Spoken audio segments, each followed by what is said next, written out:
measures in personality and temperament, head size, brain size if you like, speed of physical maturation, longevity, temperament, the races also differ, with blacks at one end of the spectrum, Orientals at the other end of the spectrum, and white people consistently falling between the other two major races. Let me stress the word average again. We're talking about average differences. There are many very, very intelligent black people who score much higher than white people. We know how much variation there is among whites. There's variation in all the three groups. I'm only talking about perhaps even small average differences, but the differences are there. And the differences show up on tests that have been largely constructed by white males. That's true, but Japanese people and Oriental people generally score higher on those same tests than do whites. Furthermore, it doesn't have to be those kinds of tests that we're looking at. If you look at educational performance, if you look at economic performance, if you look at job performance, not just in the United States, but in London, England, in Africa, in Europe, in Asia, everywhere the pattern is consistent. And is it not true that the governor, what is essentially would be our governor of Ontario, has called for your dismissal from... Oh, he called for me to be dismissed. He phoned up the university president, asked for me to be fired. The university president defended my academic freedom. So the governor of the state, so to speak, put the Ontario Provincial Police onto me. They carried out a 6-month investigation under the Canadian Criminal Code, which investigated me under the hate literature section and under the spreading of incorrect news. And after a 6-month investigation, they concluded that although my ideas were crazy, they were not criminal. But of course, by then the damage had been done, and my reputation was extremely tarnished. And I assume you do acknowledge receiving funds from the Pioneer Fund. Oh, I certainly do, yes. And you deny, I assume, the Pioneer Fund, the allegation that the Pioneer Fund is a neo-Nazi organization. Of course, complete rubbish. Barry Mailer, Ph.D., Professor of History of Science at Ferris State University in Big Rapids, Michigan. Well, you've been here before. Here we are again. Yes. I saw Phil at the AAAS, the American Association of Science meetings in February. He came, I gave a press conference, and he came to hear me, and I gave a paper. And afterwards, we sat down for a cup of coffee together. And he said, Barry, you made some excellent points, but this neo-Nazi business, I mean, I know these people. You're talking about stand-up guys. And I said, Phil, you're a stand-up guy, and you're a neo-Nazi. and he went back, and he said, I don't understand. You know, he's really surprised, and I know he doesn't understand. The movement that he's a part of begins in the Hitler era.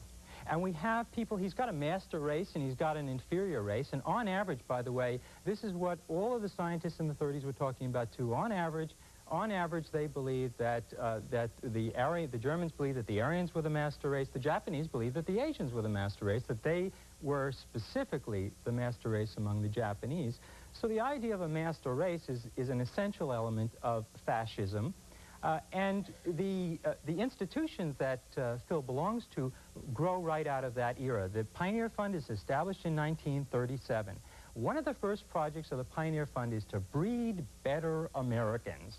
I have with me the proposal for the first year's Pioneer Fund projects. And what they want to do is choose Air Force cadets and encourage them to high fertility. The idea is that character traits, etc., are all genetic, and if we can encourage the superior to breed, we'll have a better country. Phil Rushton talks about a biosocial solution to social problems, and what he means is that we can't solve social problems environmentally. What we need to do is solve social problems biologically and genetically.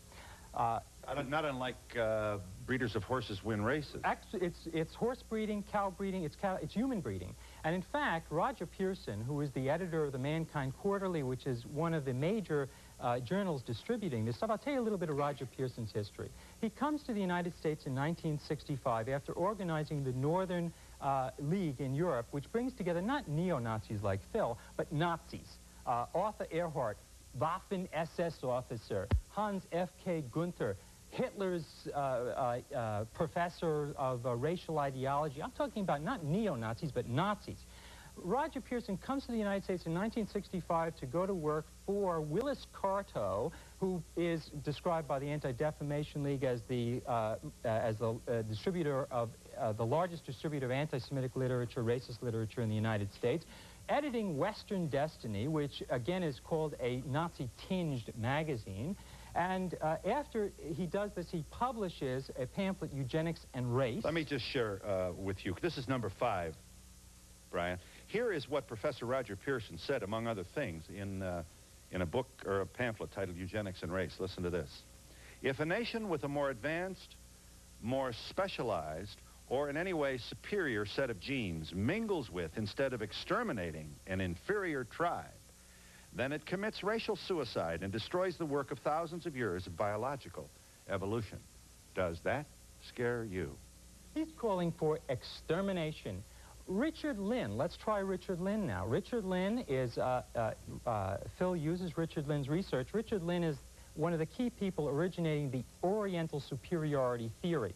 Richard Lynn writes a review in the Journal of the Irish Journal of Psychology in which he says, we have to change our religion.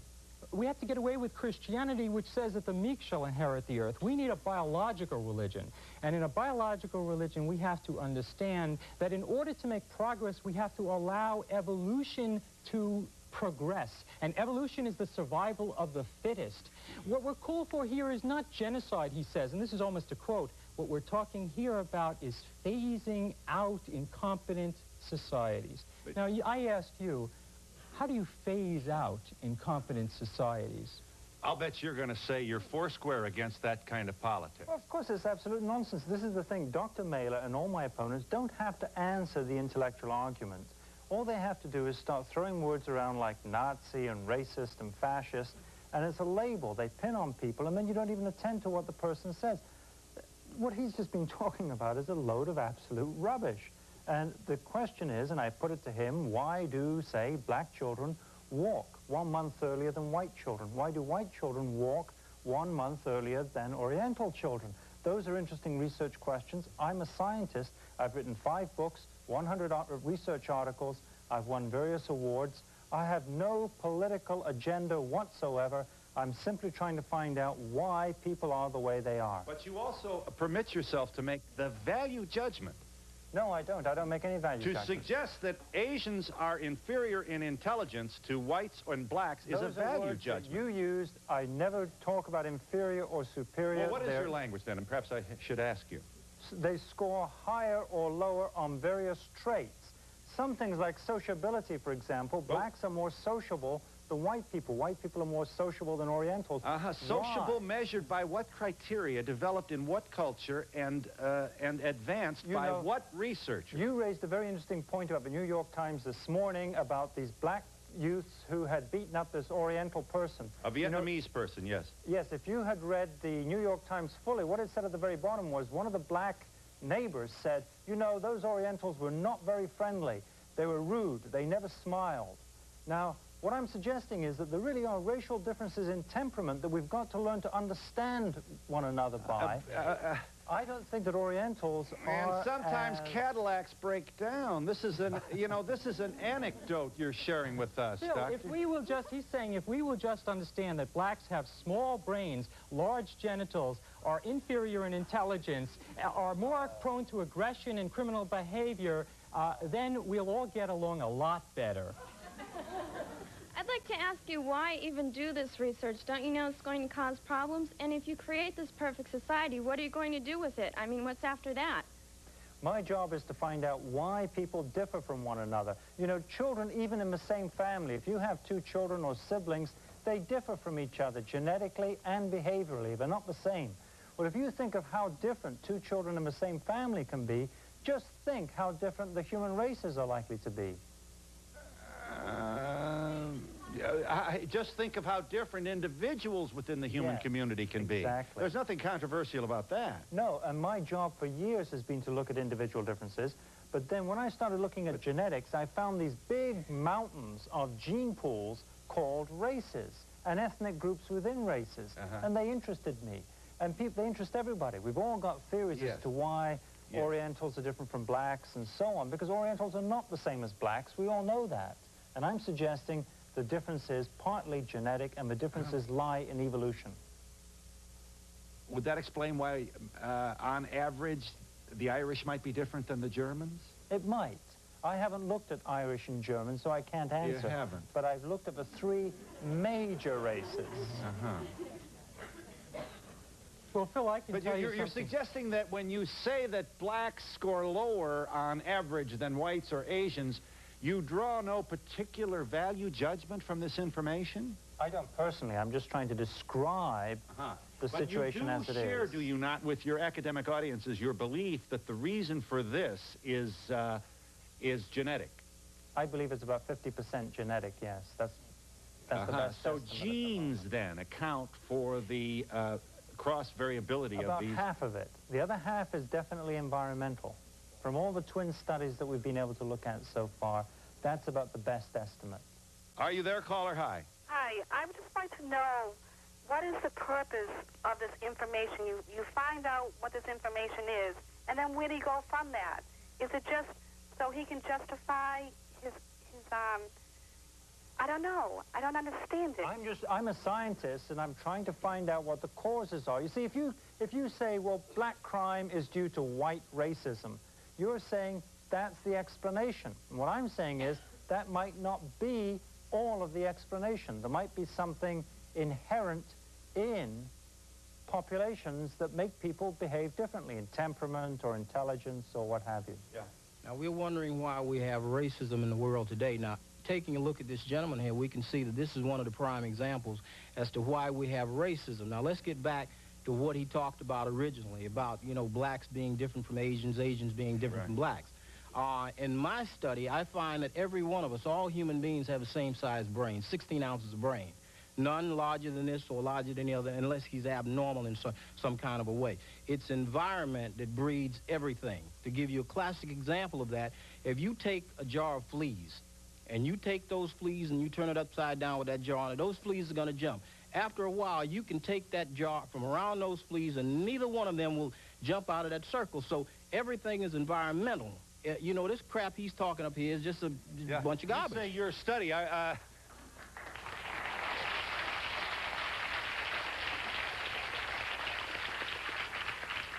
you are an academician, a researcher, I'm asking. No, I'm just a self-employed individual. Okay, well, fine. But it's true that there are very prominent anthropologists who have refuted all this data. Now, Phil doesn't do his own research. He picks and chooses among data that he likes. And for example, this business on the head size, it appeared in Science magazine, and 5 researchers from around the world wrote in to say it ain't so. And Christopher Stringer at the British Museum, world eminent anthropologist, said it ain't so. It's not true. He chooses the one that fits his theory, and everybody else who disagrees with him, he ignores. Well, I should say that I've just collected a whole lot of data from NASA, the space agency, which looked at military samples from Korea, from Japan, and compared them with NATO countries. There's no doubt about it. Orientals do have larger heads on average than whites. Well, that's you know, we'll be here all day arguing the data. So what? You mean a bigger brain means a smarter person? Slightly so, yes, on average. And a big and larger genitals mean more promiscuity? That is something that the media likes to hype up. Well, did you say that or didn't you? Sexual intercourse frequencies. You see, if World Health Organization has looked around the world at how often people have intercourse, even with their husbands. Right now, China has just produced the Chinese Kinsey report. It was written up in Time magazine last week. Oriental populations have less sexual partners than do whites. Whites have fewer sexual partners than do blacks. This has dire consequences. If you look at the worldwide distribution of sexually transmitted diseases like syphilis, gonorrhea, and the pandemic that's killing people, AIDS, the racial differences are there. They're there in New York City. They're there in the Caribbean. They're there right around the world. And those are facts. And his penis-sized data comes from an 1898 anonymous French army surgeon who traveled through Africa and records the size of African penises. And then he's got another study. He's got a study that compares Nigerian medical students to Czech army officers, which shows that the Nigerians have longer penises, the Czech army officers have more circumferent penises. So which is bigger, long or fat?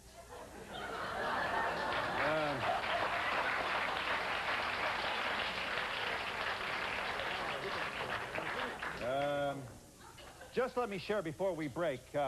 Here from our beloved city of New York are some of our tabloids, including Newsday. City on the edge, as in racial tension. A punch for lunch. Somebody slugged the defense lawyer in the Bensonhurst trial. Here's the Vietnam story. This is the latest in our in the expression of our racial problems here in the city of New York. Another race attack, screams the New York Post. We also have more than a little evidence. Our kids are racist. Where do they get that from? We got through the 50s and 60s, and some of us learned. I'm not bragging. But when the cities exploded, boy, come down from on high, all the guys from the air-conditioned offices hiring people here and there of all colors. Our children don't know who Malcolm X is, have no idea what happened to this country in the 60s. Martin Luther King, ask them who Rosa Parks is. And now they're going to school, and they, not all to be sure, but it's clear a lot of them aren't even self-conscious about it. Now they've got a professor out here in this, at CCNY, not to mention Professor Rushton, who joins us to offer similar views regarding what he claims is the data. Are we scared? And what about Jimmy Breslin? And what little dragon is running around your head and mine, ready to jump out? And Andy Rooney. And the Greek. And Al Campanis. And what are your parents' attitudes? How about your grandparents? How about your kids? This is your country. And we'll be back in just a moment.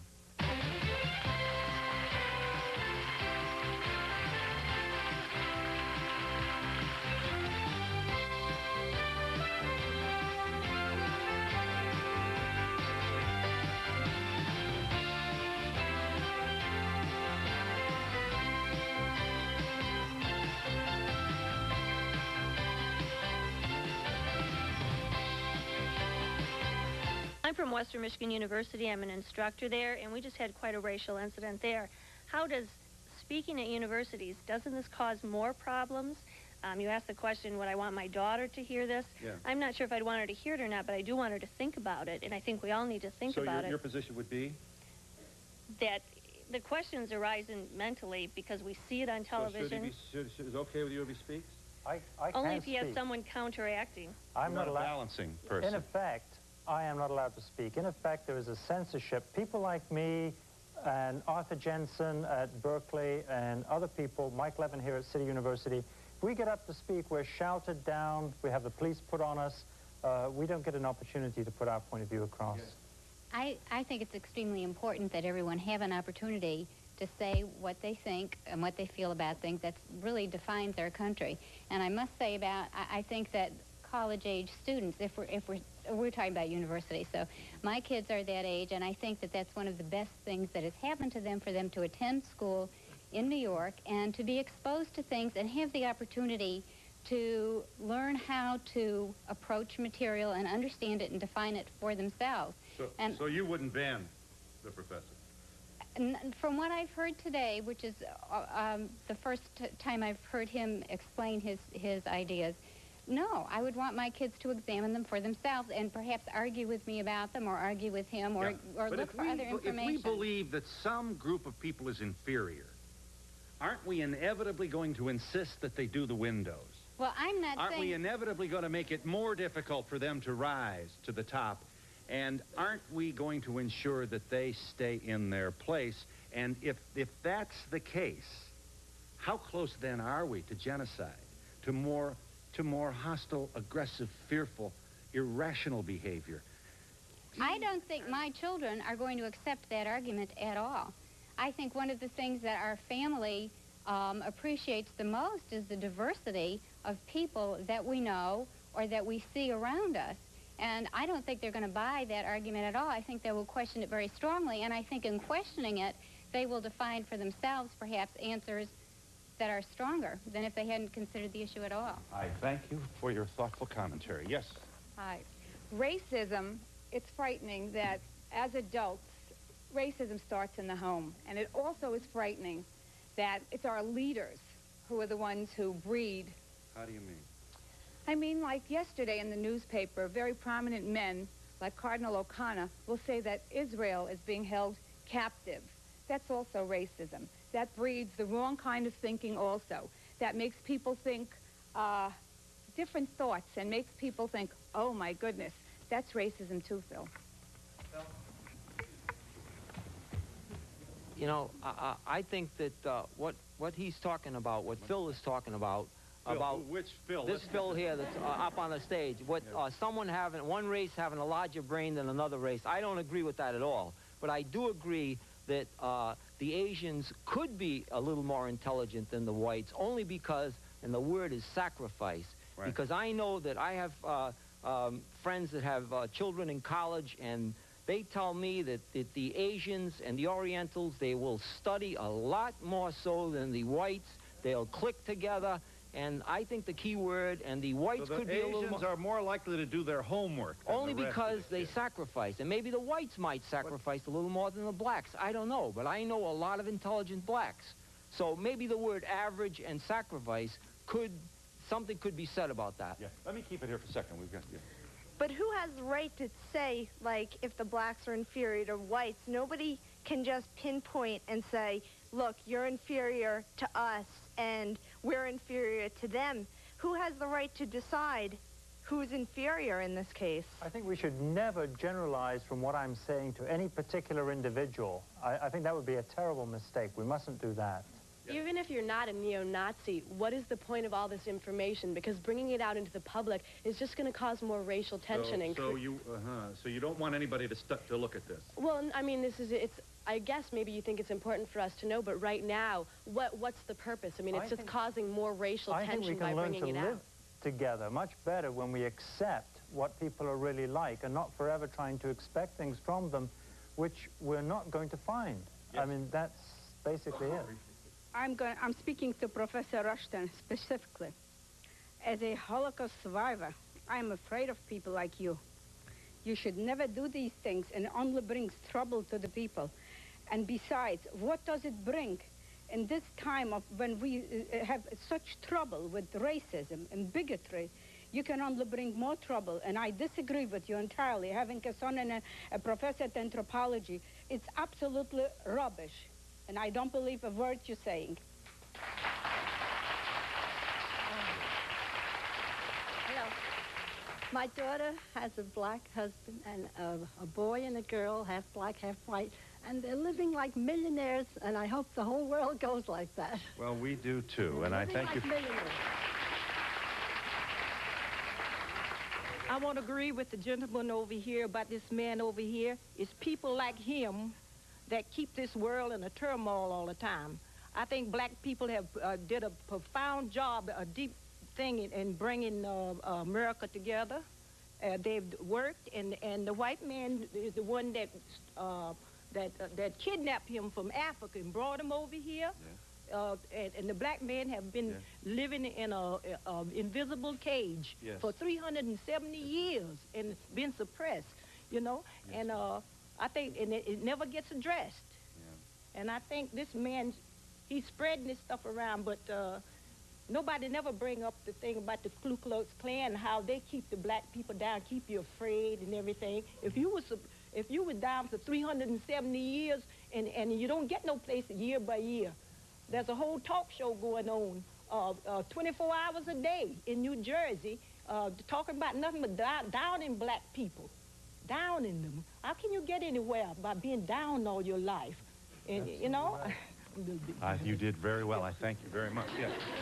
Yes. They talk about whether or not this should be in our schools. I have a daughter who's 9 years old, and she's grown up in a time where I found that she didn't know the difference between black and white. She didn't know it made any difference as to what color her friends were. And I'm proud of that, being a single parent. And when she goes to school, she's learned who Martin Luther King Jr. is, and she knows what that's about. But if I told her that blacks didn't used to be able to sit on the bus with us in the front, she does not understand that, and therefore I would never want her to be subjected to this. Yes, ma'am. I just want to say I'm from Teaneck, New Jersey, where we're having a lot of controversy now, black versus white. And I really feel a lot of the problem is the media. I've lived in the town 14 years, and I think I speak for a lot of people in the town when I say that people got along as well as they could. I mean, people have intrinsic differences, and that's what makes people decide whom to be friendly with, who to marry, who everything. But that's what Professor Rushton appears to be dangerously close to saying himself. Intrinsic differences. What are these intrinsic differences? I think a lot of them are just, I don't know, chemistry. Maybe this is just what makes up the world, and we do live with them. Right. But once you decide that we somehow intrinsically different, once we start to believe that some race of people is superior in intelligence, or to put it less volatilely, does better on the tests, once we say that, then we are inevitably committed to the incendiary consequence of also believing that there are some races out there that are less intelligent. And that's when we approach the lip of the volcano. Well, I think that's really when you carry it to the nth degree, and then when you're sort of insane, I would think. I mean, but I think normal people realize there are, differences that we all live with. And I think in Teaneck, a lot of what happened is outsiders came in and created from what was a terrible situation. Yeah. But should the media have reported the terrible situation? I think more even-handedly, yes. At much time? Yes. The gentleman on the right said earlier that he wants to segregate from intelligence. What are we supposed to do? Take the smart people and breed them, and the people who aren't as smart and breed them and segregate them? And kill the Jews and other non-Aryans. I'm not advocating that, you understand. I'm explaining what some people are saying, how they're using this kind of data. And I want to make a point about the data, because Rushton would like me to address the data. A little boy, Monty, in a public school in St. Louis, he took his test and he turned out that he was retarded. I was working with the boy. He liked to look at little dinosaur books, and I asked him, tell me about the dinosaurs, and he started telling me about the Brontosaurus, Tyrannosaurus, and everything. And I was really surprised. I said, can you read, where did you learn this stuff? He says, I've been reading the book. I said, Monty, he's 10 years old, read me the book. And he starts reading. And I run down, I tell the principal, Monty isn't retarded, he's a genius. But he never bothered on these tests because he had no reason to take the test. Because he lived in North St. Louis, which was a totally apartheid city, the blacks on one side, the whites on the other. His mother had died, his father worked for a living in 2 jobs, he was being raised by 14-year-olds. So his environment crushed his spirit, his enthusiasm. Yes, but he had the genius. The point was that he was retarded on the tests. And how many children out there I'm telling you are getting, I think how we're many all of these LD, data kid. items? I How mean, many of these data items? It's terrifying. They've got a 70 IQ, an 80 IQ, and they're really geniuses. I don't know how we got through college. And what I found in the public schools was that the kids, there were children in there that were poets, they were architects, they were artists. I've got a break, and we'll be back in a moment.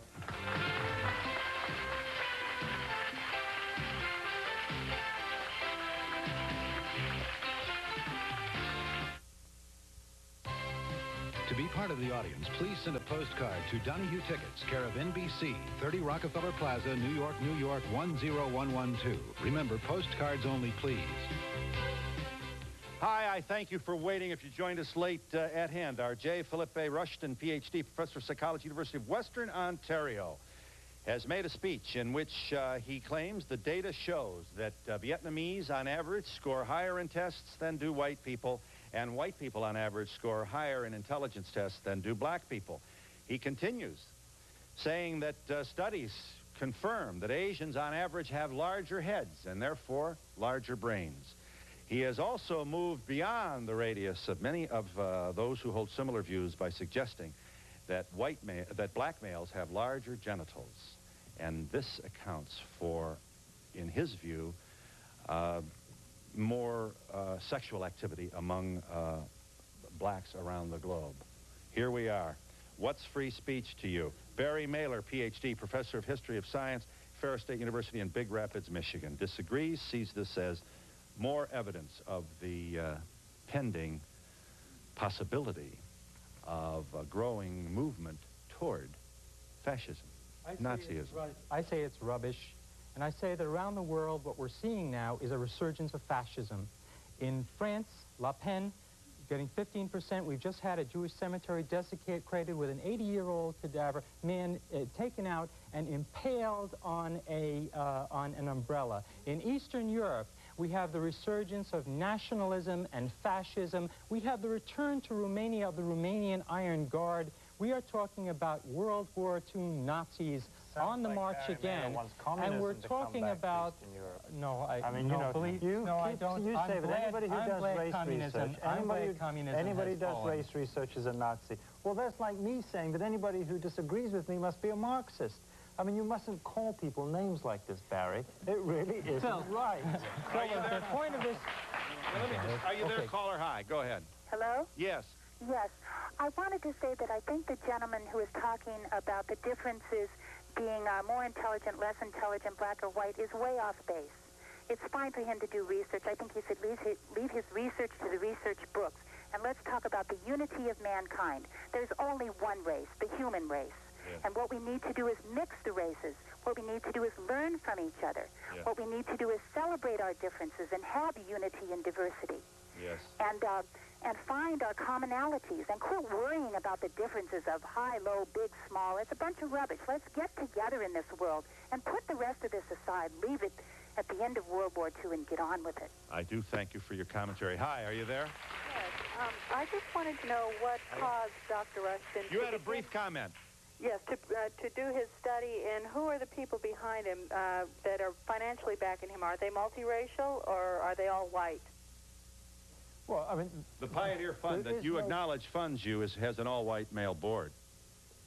Maybe they do, but I mean that's totally irrelevant to my research. A black person on the board of the Pioneer Fund. Yes, ma'am. Well, I believe that there are cultural and social differences between the races, but I think everybody has the same capability to learn or to be sexually active, promiscuous, whatever. I don't think if you're taking these facts, this data that you've found, and you're relating it or using it to, you know, use your own opinions, you know, illustrate your own opinions with it, that's racism. You're right, it would be. But the thing is, you see, why is it that whites always, on 60 different variables around the world, consistently fall between the other two populations? What that implies is that there are very powerful forces at work to have brought them about, evolutionary forces. I have a question for the professor. You believe in the theory of evolution, right? You believe that, I guess, the human race evolved from apes or donkeys or something like that.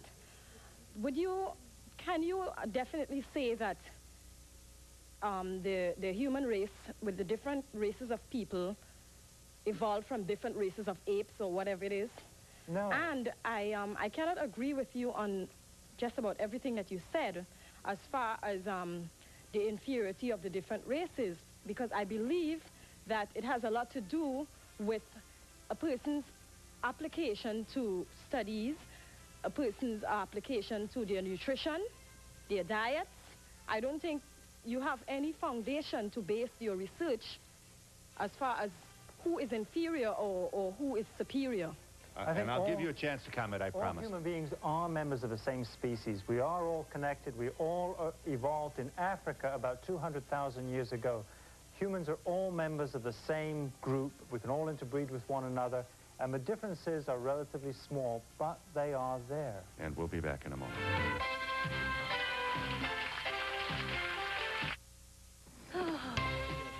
I'd just like to know, at the beginning of the show, he said that his words were not judgmental. And so why are we all worried about that? Another thing is that we're so concerned about the intellectual supremacy, but it would upset me to think that, well, they're athletically and physically supreme, and so what's wrong with doing studies? There's obviously differences in the different races. Mm-hmm. I feel that we're not looking at the opportunities of individuals. I feel that certain individuals have more opportunities than others. And if we can try, before we say or do anything, put our feet in other people's shoes and look through their point of view or their lifestyle, then we could try and be more understanding, more compassionate, and we'll live forever, yeah. I think that you spend all your time, being a psychologist or whatever. Why don't you just, help with the AIDS research or something that's more important than talking about racism and stuff like that? Yeah.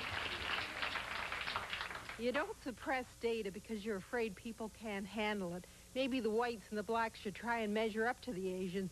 People reflect the culture and the ideology they live in. Yes, yes. Hitler tried it in Germany to make it an all-Aryan race, and it didn't work. I think in 30, 40, 50 years later, it will not work here either. Yes, ma'am. I think Dr. Rushton should be allowed to speak on college campuses because I think he's probably his own best enemy. Yeah. I just finished my sophomore year at college, and it scares me that I would have a professor that would give just one side like he does. Yeah. Well, all I can say is this is the greatest country in the world. If you're willing to work and work hard, this is the land of opportunity, and anyone can make it in this country. I think we've got to stop labeling people. We've got to stop labeling people, otherwise we'll never get rid of racism. Yes. Hi, how can you really say who's superior than who? Doesn't it really depend on an individual and how much who tries? Yes, I agree. So I never said differently from what you said. And we'll be back in just a moment. Has to be the individual.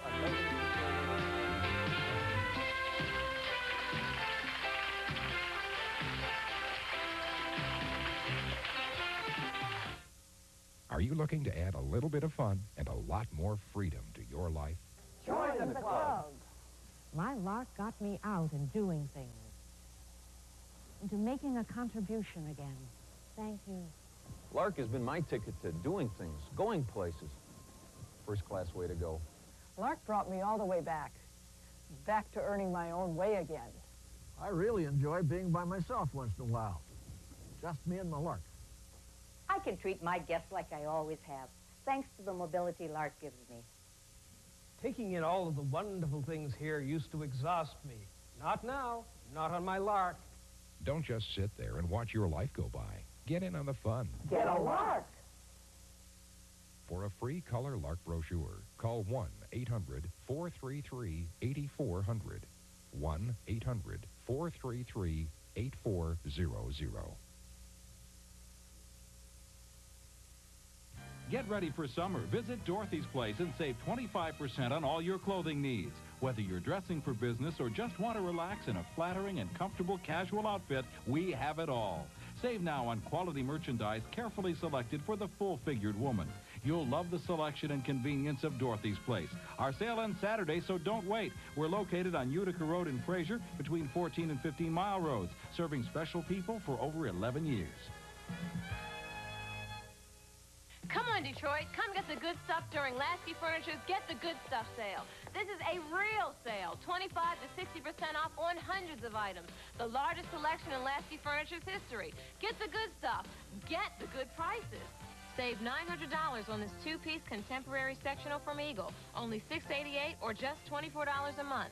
Save up to 60% off now during Lasky Furniture's Get the Good Stuff sale. Detroit, Warren, Livonia, Taylor, and Northwest Detroit. Hurry! The world is at peace at 3 o'clock in the morning, and so I wake up peaceful. My mission is to shake off the morning blues. I love the morning. Hey, good morning, Detroit. I want to get people started on the right foot in the morning. Great part about my job, I never know from one day to the next what I'm going to be doing. What's it been, 20 years of mornings? Yeah, maybe folks are getting used to me by now. Eric Smith, weekday mornings on 7.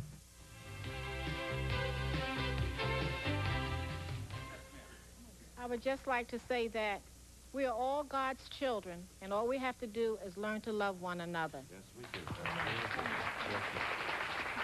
The bottom line is it's the size of your brain or what you do with it. Yes. I think we need to spend a little more time and effort, a little less time and effort in finding the differences, and I think we should spend more energy in finding the unity that will save us. Puts us all together. Yeah. I think we should get off Dr. Rushton's case. He's just giving us facts. They're facts. Well, they're facts. He's not saying he's in a neo-Nazi. He's not saying he's a neo-Nazi. First of all, what's intelligence? Who shall decide? Who will measure you? Who draws up the test? Well, in what culture do they live? I know some what of them sex are they? If this other gentleman's ever been in a men's locker room, he knows some of the facts are true. This I know. Yeah, you do know this, huh? Yeah, in fact, but wait a minute, but it's the interpretation of those facts. This was a double-blind study, was it? Yes. In all fairness to Dr. Rushton, though, he isn't saying that his race is the master race. That's true, but please, at least we have let's be respectful of those who suggest that this kind of so-called research is the beginning or the preamble to what can be some very, very ugly and institutionalized behavior. And while we're at it, let's remember that we live in the same country that interned thousands and thousands of people in the 40s because they were Japanese. And we did it with the advice and consent and approval of the United States Supreme Court and the most popular president of this century. Now, how do you figure that? Phil, can I comment on that remark? Okay, remember that Leonard Jeffries at City College argues that that's another sign of black superiority. So it's how you interpret the fact. Yes. If we believe in your philosophy of superiority and inferiority, what do you suppose we should do? Kill the inferior? Look, I don't believe that there is any master race. I don't believe that some races are superior or inferior. I just think we're different, and that we've got to come to terms with understanding the degrees of genetic differences. Yes, but once we And it's not just in the United States. This is true in Malaysia. It's true in London, England. It's true all over Africa. Every country has ethnic groups which differ from one another. Yes. Let's accept the diversity. Okay. What purpose does that study bring altogether? You, Dr. Rushton, should join with other professors. I think one was in Canada also, who was telling the world that the crematoria didn't exist, that this is all a lie. Yes. And I believe your studies are just the same. Can I get the caller on with little time left? Go ahead, caller. Yes, I grew up with Asians and blacks all my life, mostly Asians, and also my school age. And the Asians were more superior than the white or the black in school. They always did better on test scores, always did better academically, anything. But my question is, if that is the case, then what can we do to make our society better academically-wise? Is it genetic, or is it the culture, or what is the Take a close look at Prego $3 for Donahue transcripts, 267 Broadway, New York, 1007. Or call 212-227-READ. They'll pick their glass up and stick their tongue in it, right? Stars reveal first date horror stories on the next Donahue. Yes. I grew up in a very small community where racism divided two towns from each other, and it was very sad to see. It's been very hard to grow up and deal with the real world with that, coming up with that background. And I'm tired of seeing this. Yes. The only thing that scares me more than what you're saying, Doctor, is anyone who denies him the right to say it. Yeah.